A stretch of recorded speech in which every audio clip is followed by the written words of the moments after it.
In this tutorial, we will be solving an example about triangles, knowing if they are similar or not. We are going to use all three ways to know if triangles are similar or not. For the first part, we need to find out if these triangles are similar. We already know that in the first triangle we have a right angle, which is basically equal to 90 degrees, and another angle that is equal to 60.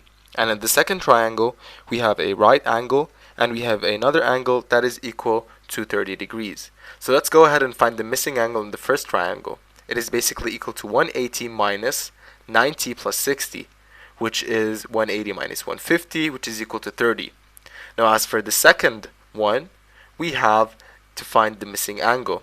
The missing angle is basically equal to 180 minus the right angle, which is 90, plus 30, which is basically 180 minus 120, which is equal to 60 degrees. So, after finding out that all three angles inside both triangles are equal, then we can call these two triangles similar since they have the same shape, basically having the same angles.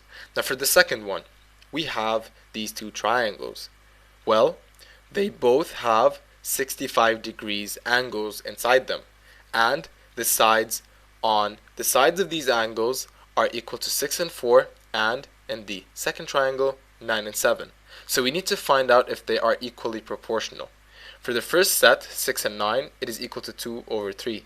And for the second one, 4 over 7, it is not equal to 2 over 3, which means that these two triangles are not similar. Now, for the final part, we need to find out if these are proportional.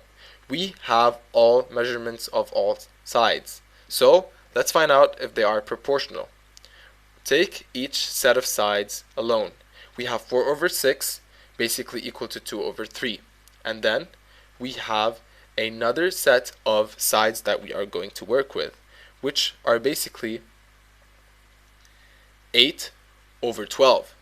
So, 8 over 12 divided by 4 is also 2 over 3. So, since all sides are proportional, then we can call these two triangles similar.